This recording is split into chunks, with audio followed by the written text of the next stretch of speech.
On today's edition of the Locked On Eagles podcast, cross-training and versatility is going to be very important for the Eagles on both sides of the ball in 2023. Plus, we start our What Happened series, looking into some of the biggest busts in Eagles history or young players that showed promise that just fell off for one reason or another. We'll dive into a couple prospects from that discussion on today's edition of the Locked On Eagles podcast.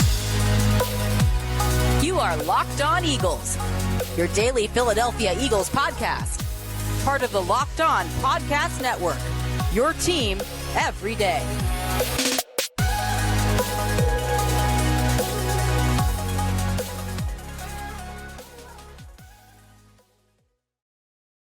We thank you so much for making Locked On Eagles your first listen each and every day. Welcome in, Eagles fans, to a Thursday edition of the show. We're part of the Locked On Podcast Network, your team every day. I'm Louie DiBiase, joining you as always, my co-host, Gino Camilleri. He's off for the day, but he'll be back tomorrow. We're talking birds, as we do every single day on all podcast platforms, on YouTube as well, and on Twitter. Hit us up at Locked On Birds and at DiBiase, LOE. We're starting a new series today where we dive into some players, and I said the biggest busts in Eagles history, and some of them definitely were that we'll get into. The series is called What Happened To, and we're going to dive into some players that, one, were high draft picks for the Eagles, and they didn't pan out in the NFL for one reason or another. It was a player that unexpectedly burst onto the scene, but they weren't able to sustain the magic. There were players that maybe had a lot of preseason hype that never panned out. It's called What Happened To, and today we're going to showcase two guys that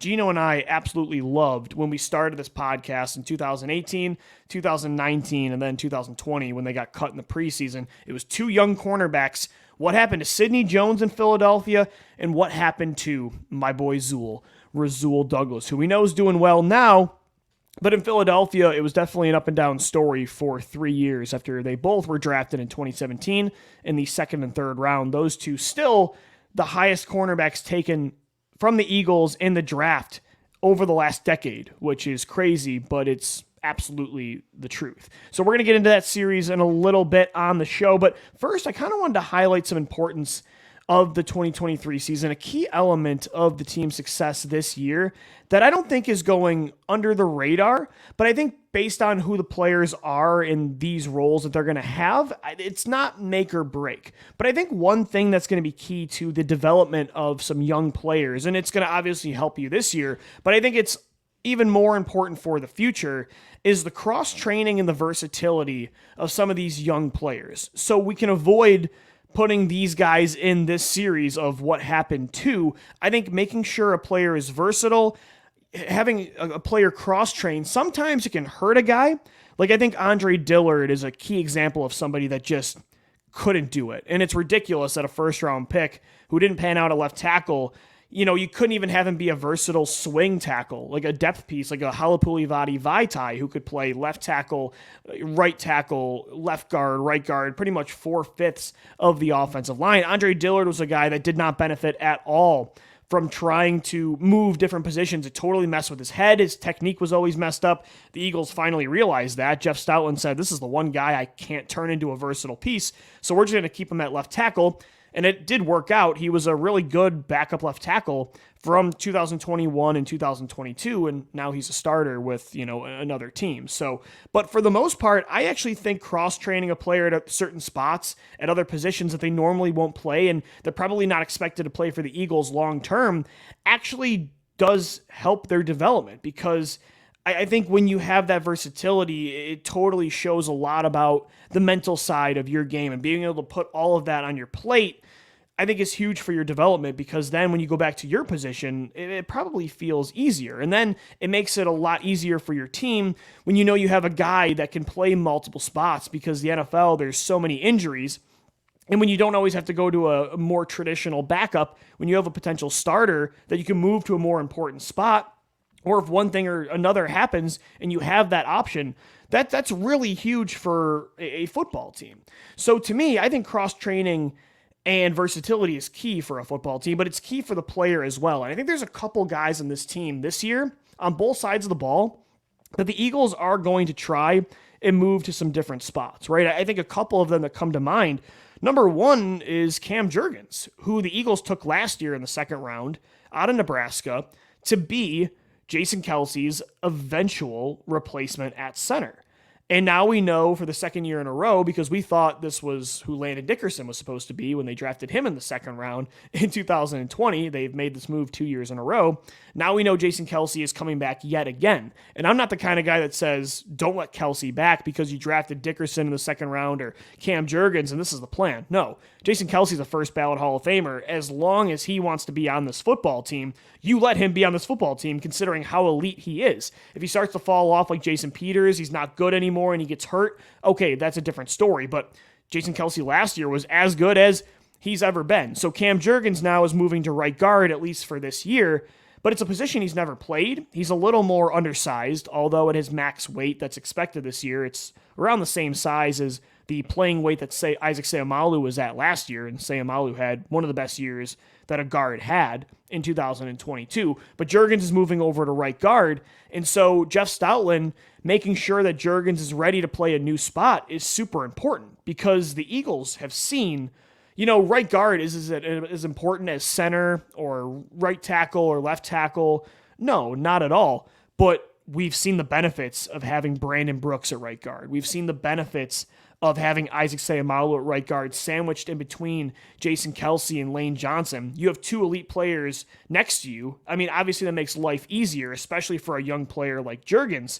But if you can have that third guy right there, if you have an entire side of the line completely dominating, especially now where elite pass rushers, they line up all across the formation, that's super important. I mean, we saw in 2020 when they finally had injuries and instability at right guard and pretty much the entire offensive line, it's not a coincidence that's the year that they only won 4 games. So I want all 5 spots of the offensive line to be strengths. And I think with Cam Jurgens this year, he can absolutely be that guy. And he can learn from he learned from Jason Kelce last year and this year. But I think playing right guard this year will be instrumental for him because obviously still long-term, he is going to be the center of the future. It's not going to be another Landon Dickerson thing where even if he plays well at right guard, with Dickerson, they said, we just can't move this kid from left guard, right? So we're going to draft Jurgens. With Jurgens, to me, even if he plays really well at right guard this year, he's moving to center when Kelce retires. That is exactly who they picked him to be. They think he is Jason Kelce 2.0. But at the same time, playing right guard this year, it's huge for the team now if he's good, and he gets to be on the field learning from Jason Kelce. Playing right next to him, I think is going to be instrumental, as opposed to just watching him on the sidelines, and of course picking his brain in the film room is huge, but I think that's going to be really crucial for the development of him long-term and for the future. And I think you could say the same for another guy that's competing with him for that starting job, and it's their third-round pick this year out of Alabama. It's Tyler Steen. And Tyler Steen is not in the running to be Jason Kelce's long-term replacement at center. This is a tackle guard swing offensive lineman. But Tyler Steen was a left tackle for the majority of the time at Alabama. But now he could get some versatility at right guard. The Eagles actually listed him as a guard when they drafted him in the third round this year. So having him get some versatility is big too because unlike Jurgens, who I think is a guaranteed future starter, you might think that Tyler Steen could be your long-term right guard, or maybe he's your long-term replacement for, Lane Johnson at right tackle. But I don't think there's the guarantee that there is with Jurgens, right? Unless Jurgens just is really bad. But I thought Jurgens was great in the preseason and in camp last year, so I'm very confident with Cam. With Steen, I think he'll probably be a future starter too. But for a few years here, he might end up being your number one swing backup offensive lineman. He might be your new Big V. And so we know he can play left tackle. I think he can play right tackle really well too. I think Jeff Stoutland is not going to have a problem moving him on both sides of the ball like he did with Mailata and with Big V. Now if he can get some experience at guard, now you suddenly have Cam Jurgens who can play 2 spots, Jordan Mailata who can play 2 spots, Landon Dickerson who can play 2 spots, Tyler Steen, who can play multiple spots, 2 or 3, and I didn't even mention Jack Driscoll, who I don't think is a great tackle. We saw that last year when he filled in for Lane Johnson against New Orleans, and I was scared about the playoffs. Thank God Lane came in, and he was a warrior for battling. But Jack Driscoll is somebody that played tackle in the NFL and at Auburn, and he's played a lot of right guard for the Eagles, and at right guard, he was pretty solid in 2021. So the Eagles have a lot of versatility, and they have a lot of guys getting cross-trained up front, And I think that's huge because it's a strength in numbers, but it's also mix and match, and one guy can cover a number of different spots. And so I think that's super important. And on defense, I think you're going to kind of see the same thing, not with a lot of different positions, but like, how about Nolan Smith? Nolan Smith is mostly going to be an edge rusher, but I think they're going to use him sometimes as a stand-up linebacker. They're going to blitz him through the A gap and the B gap. They're going to line him all across the formation. I think versatility is really important in the NFL. Maybe not just one Georgia player, Nolan Smith, but maybe Kelee Ringo. I mean, I think he's a corner, and the Eagles view him that way as well, but it's kind of like Rasul Douglas coming out of West Virginia. Some people think that Ringo, with his size, his athleticism, his ball skills, his instincts, but sometimes his issues in man coverage and, some of the development areas he needs to work on at corner, maybe he projects more at safety. Maybe the Eagles want to give him some looks at safety this year if, Edmonds, Blankenship, and Sidney Brown just aren't getting the job done. So I think that's going to be a key for 2023 in the future is the Eagles have the luxury of not having a lot of spots to fill in the starting lineup. So with their young players, they can say, hey, you guys are mostly all going to be backups or rotational pieces. While we're doing that, let's work on stuff. Like let's try a bunch of different spots for you. Let's see where you work best, and let's get you ready to play multiple positions because you want versatility in your backups. So that's going to be fun to watch this summer, is to see where Jeff Stoutland and, where Sean Desai and, Nick Sirianni, where they're moving all these players around and where their long-term fit is. It's, always fun to kind of watch that develop for sure. So I think it's going to be a key component this summer to watch for depth, but also for some starting spots, including right guard. All right, guys, I want to start up this new series coming up next. What happened to, and we're going to start it up with Sidney Jones and Rasul Douglas. What happened to two players that I thought, at least, and I think a lot of others did as well, two players we thought were going to be long-term corners, starters for the Eagles, maybe even CB1 and CB2 for the future, and it did not happen. What happened to Sidney Jones and Rasul Douglas in Philadelphia? We're going to get into that coming up next, right here on the Locked On Eagles podcast. And guys, today's show is sponsored by the official sportsbook of the Locked On Podcast Network. It's FanDuel. Make your way to FanDuel because right now, new customers get a no-sweat first bet up to $2,500. Yes, the NBA is over now, the NHL. There's kind of a lull in sports, but you can still bet on NFL futures, the MLB, the Philadelphia Phillies. Are they going to turn things around? Should we bet on the Phils right now? Should we bet against the Phils? Probably a lot of listeners did not appreciate that. Soccer season is here. Bet on all that and more at FanDuel. $2,500 back in bonus bets if your first bet does not win. Plus, great promotions every day at FanDuel. It's a safe and secure app. You get paid instantly. There's no better place to bet all the action than America's #1 sportsbook. Visit FanDuel.com/lockedon and get a no-sweat first bet up to $2,500. That's FanDuel.com/lockedon. FanDuel, the official sports betting partner of the NBA and the Locked On Podcast Network. All right, Eagles fans, we're continuing on this Thursday edition of Locked On Eagles. Thanks for making us a part of your day. Shout out to the everydayers when we get back to Monday through Friday next week for making us your first listen 5 days a week. The past 2 weeks, we had 3 a week with some weddings and bachelor parties. And, it's the dead zone of the offseason. Eagles training camp, though, coming up soon. Before you know it, we're back to Monday through Friday. On today's show, I want to start up a new series called What Happened To, where we're not going to dive into the most obvious ones, like, what happened to Carson Wentz? What happened to Nick Foles? Or, the biggest bust, like what happened to Danny Watkins or Marcus Smith? I think we know the story of most of the biggest busts in Eagles history. This one is more for, like, some of the names that came to mind as a sneak peek. Like, today we're going to talk about Sidney Jones and Rasul Douglas. I think, another player that I'll probably want to do a series on is Travis Fulgham, or, sticking to receiver. Like, how about Dorial Green-Beckham? Some players that, maybe they were higher picks like Sidney Jones was, and we had high expectations for them and they didn't pan out for one reason or another. Or maybe it was a player that just burst onto the scene and we had no idea how, i.e. Travis Fulgham, but it didn't, sustain, right? The success was not sustained. Or it's a player that, was like a camp darling or, a big free agent signing, an offseason hyped player. And again, it just didn't work out in Philadelphia for one reason or another. Doesn't mean it didn't work out somewhere else, but with the Eagles, it didn't work out. And I always like to dive into why, because I think it not only teaches you stuff about the past, but it can teach you stuff about the present and the future with roster building, and it can kind of show you how far you've come, because I think it taught Howie Roseman a lot of lessons. Like, I think you look at the cornerback position and the selections of Sidney Jones and Rasul Douglas not working out to its fullest potential. I wouldn't say it didn't work out entirely, because I think both guys gave you some big moments and some big spots in playoff runs in 2018 and 2019. But I think it showed Howie Roseman that he's got to stop messing around at corner. So he goes out and he gets Darius Slay, and then this past year he gets James Bradbury, right? I mean, he was done messing around. And that's why he got aggressive at this position.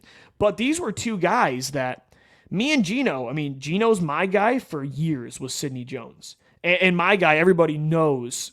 I mean, I would not shut up about Rasul Douglas on this podcast for 2.5 years. I literally have a hoodie somewhere buried in the studio. It's a customized Eagles hoodie that's got 32 Douglas on the back. So what happened to these players in Philadelphia? Right now we know Sidney Jones is a backup rotational piece with the Cincinnati Bengals. He's kind of bounced around the league since the Eagles cut him in the 2020 offseason. He was in Jacksonville for a little bit, then his hometown Seattle Seahawks as a special teamer, and now he's with the Bengals. This was a kid that was a second-round pick, and if he didn't tear his Achilles during his pro day at Washington in 2017, he might have been the pick over Marshawn Lattimore with New Orleans at 10 overall as the top cornerback prospect taken in the first round. If he wasn't ahead of Lattimore, the Eagles might have took him with their top 15 pick. If not, he's definitely a top 15 selection. The Eagles could have taken him, and if not, like, he is absolutely a top 15 pick. But he tears his Achilles, he falls to the second round, but the Eagles saw it as a steal. Like, they're saying, if this kid gets healthy, we just landed an elite cornerback prospect on day 2. And the Eagles needed young cornerback help. Heading into that season, that was before they traded for Ronald Darby. So their starting corners it was Jalen Mills. They had just signed Patrick Robinson, but none of us really thought anything of P-Rob. Obviously, he was amazing that year in the slot, but it was Mills, it was Robinson, and gosh, I couldn't even tell you who, before the draft, who were they expecting to be the other starter? I'm not even sure. But we know when they took Sidney Jones that they thought he was going to be the long-term future. And you all drank the Kool-Aid for sure. And you see him in 2017, it's like a redshirt year, but he plays in that final game against Dallas. He's got the visor on and the cool arm sleeves, the sick dreads. He's looking like the Predator out there. And we were getting juiced. Like, the swagger, the aesthetic was there. And so what happened? Why did it not pan out? He only plays in 2018 and 2019, cut the following summer. Only started a few games. They used him a little bit in the slot in 2018, the first half of the year. Then he kind of falls out of favor. Then he gets hurt. And then in 2019, he was a rotational piece again in the beginning of the season, but eventually, again, could not hold on to his job over Ronald Darby and Jalen Mills. Then he made some big plays, though, at the end of 2019. So it was a weird thing for Sid. And what happened? I think a few things happened. Number one, he just never recovered from the torn Achilles. He was just never the player he was at Washington. Like, he absolutely lost a step. He was stiffer.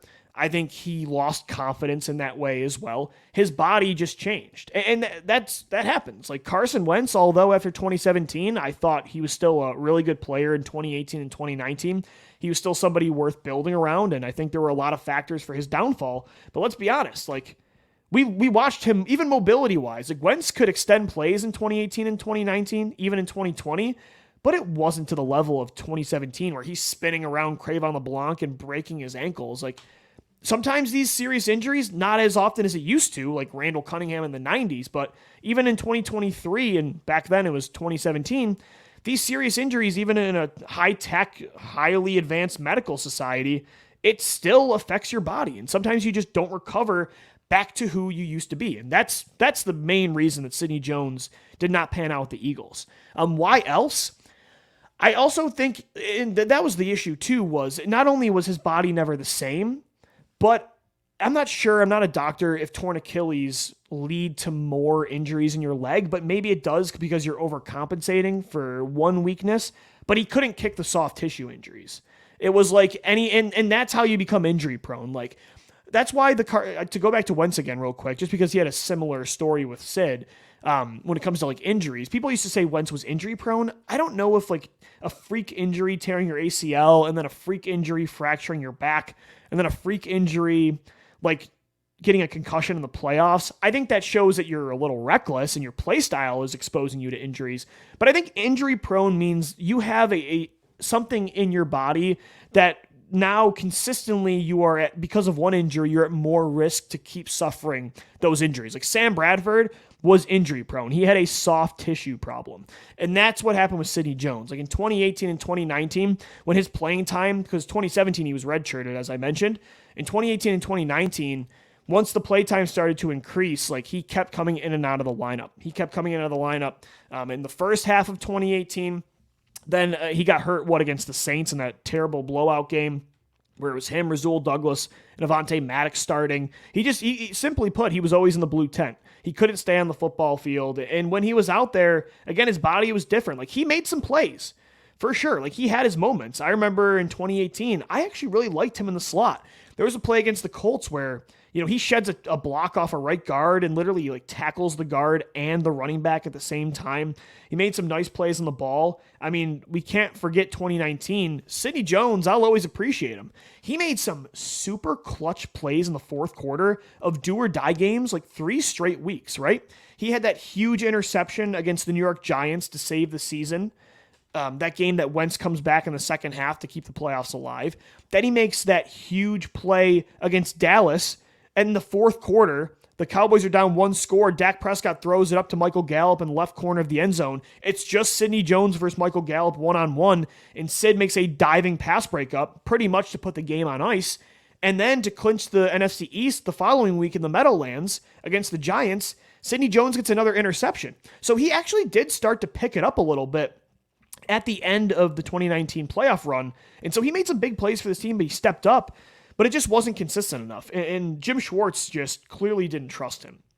And we know that because in the playoffs, they went right back to when Jalen Mills came back. In that game, it was Mills on the outside. They moved Avonte Maddox to the outside, and they put Craven LeBlanc in the slot. And they hadn't had that trio, that combination, all year. So Jim Schwartz didn't trust him for performance reasons. He just didn't trust him to stay healthy either. And it's unfortunate because I genuinely thought that could be like, we know now that Josh Sweat was a steal of the draft, where in 2018, they took him in the 4th round. And I remember Todd McShay said, if it wasn't for the injuries of Florida State, like this kid was probably a day 1 talent and the Eagles might have got the steal of the draft. And now we know that was 100% the case. They got a lot of steals that year. Jordan Mailata as well.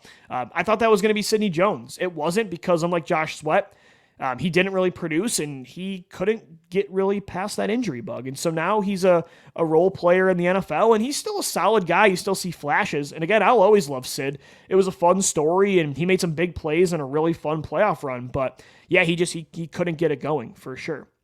And to wrap up the show, I think that's how we'll end it with Rasul Douglas, is kind of sticking on that theme that I just finished off with Jones, is trust with Jim Schwartz. And I think there's definitely a different reason Rasul Douglas did not work out in Philly versus Sid, because Douglas was the most available corner health-wise of any of these players. Like Avonte Maddox consistently has gotten hurt his entire career. For as good as Maddox is, and he's the only one that panned out of all those young corners we used to debate about on this show, like who'd pan out, he always was hurt. Ronald Darby always was hurt. Jalen Mills suffered a serious Liz Frank injury in 2019 where he missed almost an entire year. You look at Craven LeBlanc, suffered injuries. We know Sidney Jones suffered injuries. Rasul Douglas was there. But Jim Schwartz, he couldn't trust him either. Like Mills and Darby were his guys.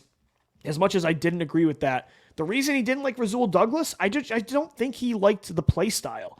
I don't think him and Howie Roseman were on the same page when Roseman took Zool in the 3rd round. Because we all know, even to this day, Douglas is a really good corner in Green Bay. Like, he's exactly who I thought he could become.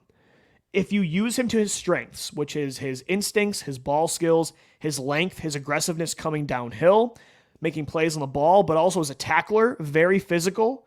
We saw that in 2018. He was the number 1 graded corner against the run the second half of the year. If you used him to his strengths, he could be a really good corner. Last year, Rasul Douglas had 4 interceptions in the 4th quarter, which led the league in clutch interceptions. 2 years ago, what was he? I mean, how many? 5, 6 interceptions?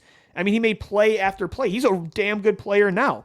But Green Bay uses him in a way that Jim Schwartz did not want to. Jim Schwartz did not adjust his scheme to some of the talents on his team. And I get not changing your entire defense up for Rasul Douglas, but it's like when Zool had to play as much as he did because of all the injuries, putting him on an island where you're playing like inverted cover 3, or you're playing, cover 1 and Zool is lined up deep, or sometimes you'd have him line up on the line of scrimmage against a guy like Amari Cooper, but you wouldn't let Zool press. He's a stiffer corner. Like, that's kind of what Kelee Ringo is right now too. Like, he's got great long speed. He's got really good ball skills, really good length, but his lateral agility, his quickness in the hips, he's a little stiffer of a corner right now. And he's a little more undisciplined when it comes to his eyes. That was Zool. And so he would get opened up and twisted like a pretzel when he would have to go up against a guy like Amari Cooper every single week. He thrived against other receivers, like, a bigger bodied, more physical style player. He would thrive against that kind of guy. But Jim Schwartz did not want to switch up his coverage. I think Zool would be better now in this defense. With 2 safeties high, Zool could be a long-term starting corner for the Eagles right now. He could be who he is in Green Bay with the Birds. But Schwartz didn't really want to adjust that when it comes to coverage. He also did not move his corners on each sides of the field based on matchups. And that was frustrating too. It'd be times it's like, all right, Rasul Douglas is on this side, Ronald Darby's on the other. Ronald Darby should be on the more athletic receiver, and Rasul Douglas should be on the other side against the more physical player. But Jim Schwartz kept guys on one side. And that's why in the Super Bowl, he almost cost you, because Bill Belichick recognized that. Jalen Mills is having a great game against Rob Gronkowski in this first half. What does Belichick do? Him and Josh McDaniels, they move Gronk to the left side against Corey Graham and Ronald Darby, knowing Schwartz is not going to change sides, and Gronk tears up Darby, and they end up at some point taking a 33-32 lead. So that was another issue, is Schwartz just really didn't want to try to help Zool as much as possible. Like, obviously, he would like to have him line up deep a lot in cover 1 and allow him to read the field that way and not get opened up as much. But there were too many times where Douglas was exposed, and a lot of that was on him. Like in the NFL nowadays, you can't always have a safety trying to babysit another corner and hold his hands through it. You got to be able to cover every type of receiver.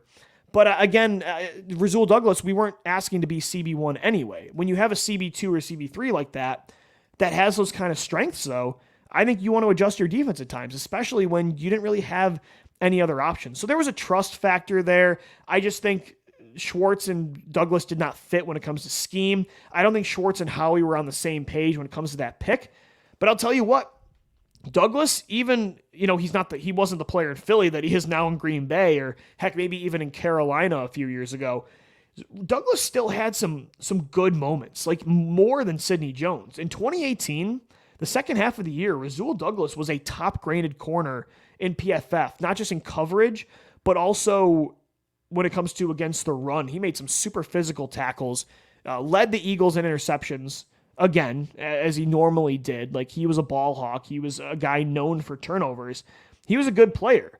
But again, I don't think it was the right fit, and I always believed in him. And now look what he's doing in Green Bay. It's him, Jair Alexander, and Eric Stokes. They make up one of the best trio of corners in the entire NFL. So neither guy worked out for many different reasons. I think the Eagles now are better off for it. They have Darius Slay and James Bradbury. Last year was the best cornerback tandem in the NFL. But you always wonder what if with young players, and if things could have been avoided. I think a future with Philly could have been a lot better for Zool. I think Sid, the future was kind of written with him. The book was kind of closed. So I think I understand more with Jones, but Douglas is tough because he was my guy, and I would love him. And I think he would fit this defense so much more than he fit that Schwartz defense. And he could be one of your young, long-term guys. It's why I believe a lot in Kelee Ringo, because Ringo has a lot of the things that I liked about Zool. I think Ringo has a lot of those traits if you can just develop him now and mold the scheme to his strengths. And I think it does. I think you've got a player. And I think that's what Zool is in Green Bay right now. But it's fascinating always to see kind of what happened with these guys, because there's a lot of different factors in going into if a player is considered a bust or not, or if they pan out with the team. Like scheme fit with the coaches, style of play, injuries. There's so much to it. We're going to continue this series tomorrow. What happened to, this time we're going to go to the offensive side of the football. What happened to a couple receivers, Dorial Green-Beckham and Travis Fulgham? All that and more on another edition of Locked On Eagles. So come back tomorrow. We thank you all so much for making us your first listen each and every day. Shout out to the everydayers, Monday through Friday. We've got you covered. We're your only daily Philadelphia Eagles podcast, part of the Locked On Podcast Network, your team every day. I'm Louie DiBiase signing off. Until tomorrow, as always, thank you for downloading. Thank you for watching and listening. And let's go Birds.